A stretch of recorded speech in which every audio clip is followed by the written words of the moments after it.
अमीर खुसरो ने लिखा था, और जब जहांगीर ने पहली बार यहाँ कदम रखा तो उसने एक बात कही। उसने कहा, गर फिरदौस बर रुए ज़मी अस्तो, हमी अस्तो, हमी अस्तो, हमी अस्त।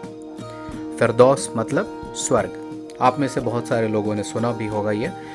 तो जहांगीर का कहना था कि अगर इस दुनिया में कहीं स्वर्ग है तो वो यहीं है, और बेशक वो यहीं होगा। क्योंकि जब आप कश्मीर में पैर रखते हैं, जब आप ऊंचाइयों पे आते हैं, जब आप पहाड़ देखते हैं, जब आप उनके बीच जाते हैं, तब आपको महसूस होता है कि वाह, ये वाकई में बहुत ही खूबसूरत है।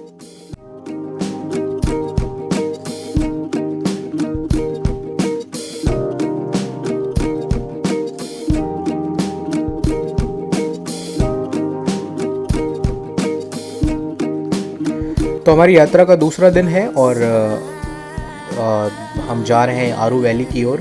पहलगाम से 15 किलोमीटर, अगर मैं गलत नहीं हूँ तो 12-15 किलोमीटर आगे है।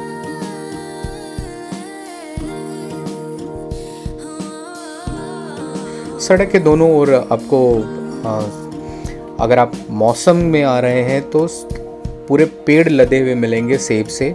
मैंने पहले कभी नहीं देखे थे सेब के पेड़, और ख़ास तौर पे सेब इस तरीके से पेड़ों में लगे हुए गुच्छों में, वो तो नहीं देखे थे।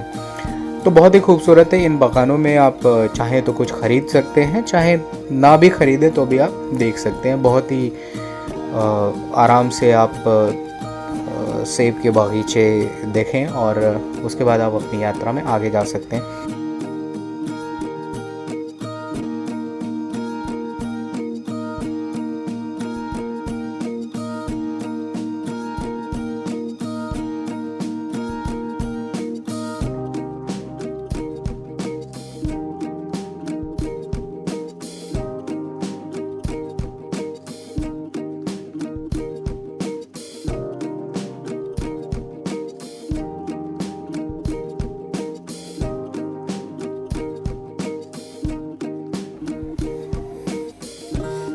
रास्ता बहुत ही खूबसूरत है, और अगर आप महसूस करते हैं इस चीज़ को, जब आप प्रकृति को महसूस करते हैं तभी आप इसे एंजॉय भी कर पाते हैं। अदरवाइज़ आप चलते तो जा रहे हैं लेकिन आप वो चीज़ फील नहीं कर पाएंगे। फिर आप यही कहेंगे कि यार वहाँ भी तो पहाड़ है, वहाँ भी तो झरने हैं, वहाँ भी तो पानी है। नहीं, पानी हर जगह है, ज़मीन हर जगह है, पहाड़ हर जगह है, पेड़ हर जगह है। पर जो चीज़ आपके मन को उस जगह से जोड़ती है वो है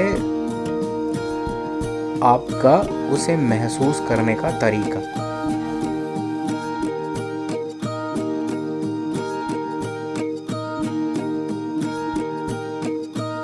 ये खामोश पहाड़, बहती हुई नदी और चरवाहे एक अलग ही अपने में कहानी कहते हैं, और इस कहानी को समझने के लिए आपको ट्रैक करना पड़ेगा, यात्राएं करनी पड़ेंगी, इनके पास आना पड़ेगा, और बिना अपना कोई लॉजिक लगाए हुए इनको समझना पड़ेगा।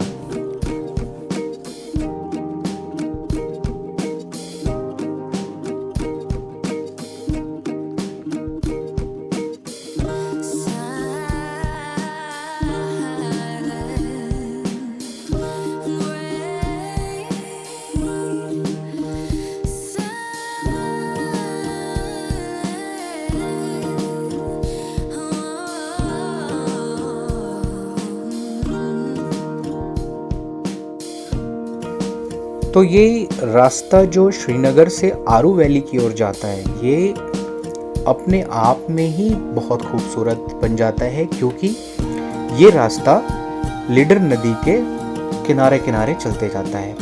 तो आपने श्रीनगर में झेलम देखी, आपने वहाँ पे डल झील देखी, फिर वहाँ से जब आप ऊपर बढ़ना शुरू करते हैं तो आपके साथ साथ चलती है लिडर।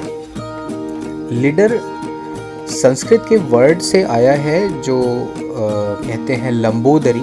लंबोदरी फिर टाइम टू टाइम चेंज होते होते, क्योंकि भाषाएं हर समय बदलती रहती हैं, तो लंबोदरी बदलते बदलते लिडर बन गई। कलोई ग्लेशियर से निकलती है।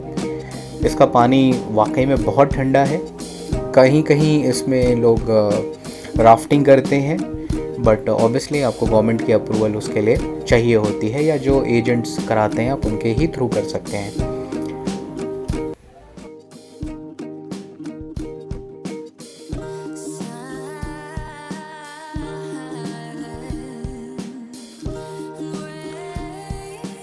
तो आप जैसे जैसे ऊंचाई चढ़ते जाते हैं बादलों के ऊपर से, फिर नदियाँ जो हैं वो लकीरों की तरह दिखना शुरू हो जाती हैं।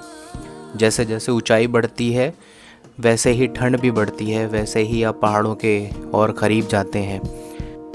मसरूफियत कभी ख़त्म नहीं होगी और फुर्सत कभी मिलेगी नहीं। तो यात्रा करने के लिए आपको समय तो निकालना ही पड़ेगा अपने जीवन में।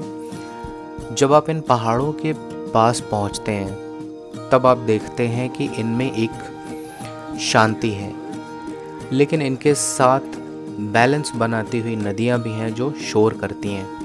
आप जैसे जैसे नदियों के पास जाते हैं शोर बढ़ता है, नदियों से दूर जाते हैं शोर ख़त्म हो जाता है।